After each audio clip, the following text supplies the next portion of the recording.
बिस्मिल्लाहिर्रहमानिर्रहीम। Welcome to my YouTube channel history and documentary. जैसा कि हमने हिस्ट्री ऑफ इंग्लिश लिटरेचर की एक सीरीज स्टार्ट की थी जिसमें हम मिडिल एज को डिस्कस कर रहे थे। जैसा कि आप जानते हैं मिडिल पीरियड को हमने 3 पार्ट्स में डिवाइड किया था। हमने अपनी प्रीवियस वीडियो में मिडिल इंग्लिश पीरियड का फर्स्ट पार्ट यानी एंग्लो नॉर्मन पीरियड को डिस्कस किया था। आज हम दी एज ऑफ चाउसर को डिस्कस करेंगे। चलें एज ऑफ चाउसर को स्टार्ट करते हैं।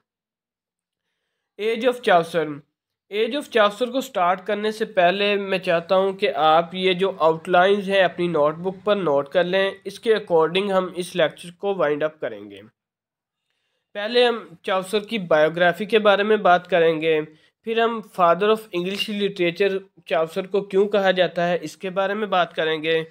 14th सेंचुरी को एज ऑफ ट्रांजिशन क्यों कहते हैं इसके बारे में बात करेंगे। एज ऑफ चाउसर में जो मेन इवेंट्स हुए इनके बारे में डिस्कस करेंगे।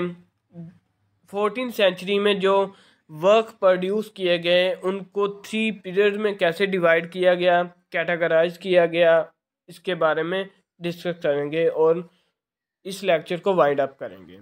चलें बायोग्राफी को डिस्कस करते हैं चाउसर की।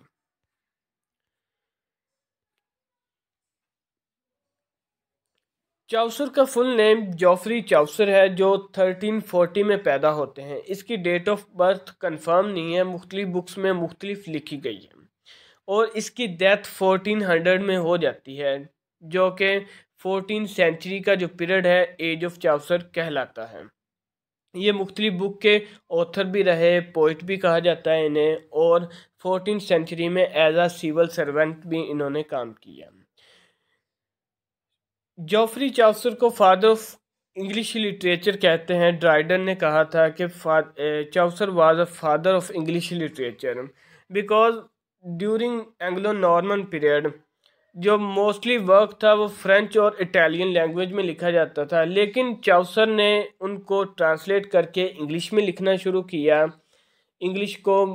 इंग्लिश में मुख्तलिफ कंट्रीब्यूशन दी, इंग्लिश को स्टार्ट किया, अपना जो तमाम तर वर्क था वो उसने इंग्लिश में लिखा, इसीलिए इसको फादर ऑफ इंग्लिश लिटरेचर कहते हैं।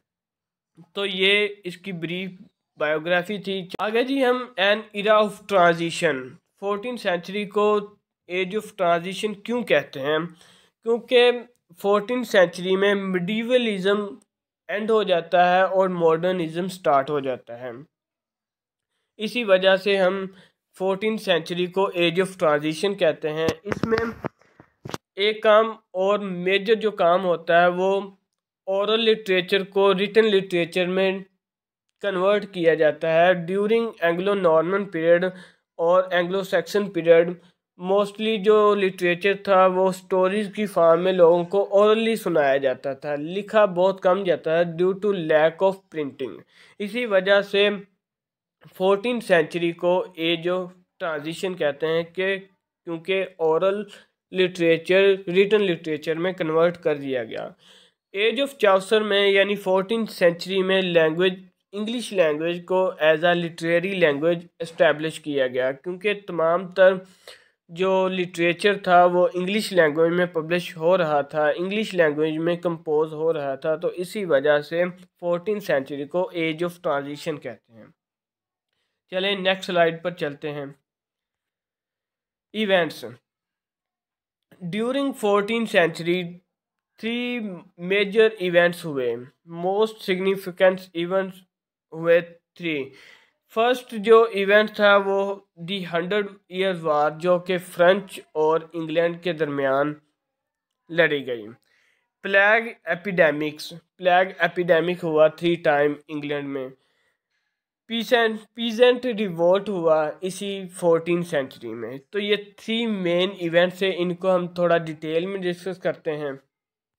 पहला 100 ईयर वॉर 2 कंट्रीज के दरमियान लड़ी गई थी, इंग्लैंड और फ्रांस के दरमियान लड़ी गई थी। ये वॉर 1337 में स्टार्ट होती है और 1453 में इसका इख्तिताम होता है, जो कि इंग्लैंड फ्रांस को शिकस्त दे देता है। During this period during the war nationalism और पैट्रियटिज्म के बहुत ज़्यादा एलिमेंट शो हुए ड्यूरिंग 1480, इसीलिए नेशनलिज्म और पैट्रियटिज्म जो कि मेन एलिमेंट्स कहलाते हैं ड्यूरिंग 1480 के।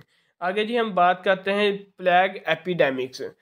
During 14th century 3 time plague epidemic हुआ इस इरा में। 14th सेंचुरी में ये 3 दफ़ा इस इरा में अफेक्ट किया लोगों को। मोस्टली हाफ ऑफ पॉपुलेशन इससे अफेक्ट हुई, इसका विक्टिम हुई प्लेग एपिडेमिक्स का। आगे जी हम बात करते हैं peasant revolt. Due to plague epidemic labour बहुत कम हो चुकी थी और उनके ऊपर जो टैक्सेस थे, जो टैक्सेशन का अमल था वो बहुत ज़्यादा इम्प्लीमेंट हो रहा था टैक्स। इसकी वजह से जो मज़दूर थे वो पीजेंट रिवोल्ट पर अपना काम करना शुरू कर दिया। उन्होंने पीजेंट रिवोल्ट कर दी, यानी एहतजाज करना शुरू कर दिया, हड़ताल कर दी। इसका बेसिकली ये मीनिंग है पीजेंट रिवोल्ट का। तो ये 14th सेंचुरी के मेजर इवेंट्स थे। आगे जी हम बात करते हैं मेजर वर्क जो 14th सेंचुरी में प्रोड्यूस किए गए। उसका सबसे जो मेजर वर्क है the Romaunt of the Rose. Second जो मेजर वर्क प्रोड्यूस किया गया during 14th century the Book of the Duchess. Third जो वर्क प्रोड्यूस किया गया द एज ऑफ चाउसर में पार्लियामेंट ऑफ फाउल्स। जो नेक्स्ट वर्क था द हाउस ऑफ फेम, उसके बाद the Legend of Good Women और लास्ट पे द कैंटरबरी टेल्स, जिसके नाम से जिस वर्क से जॉफरी चाउसर पहचाने जाते हैं। उस वर्क का नेम द कैंटरबरी टेल्स है। इन वर्क्स को थोड़ा डिटेल में डिस्कस करते हैं और ये वर्क कैसे 3 पीरियड्स में डिस्क्राइब और डिवाइड किया गया उनको डिटेल में डिस्कस करते हैं। चलें जी फर्स्ट पीरियड को स्टार्ट करते हैं। During the first period the imitation of French model. First period में फ्रेंच मॉडल्स को इमिटेट किया गया, फ्रेंच मॉडल को देखते हुए वर्क प्रोड्यूस किया गया। The Romaunt of the Rose, ये फ्रेंच मॉडल को इमिटेट किया गया अकॉर्डिंग टू फ्रेंच मॉडल।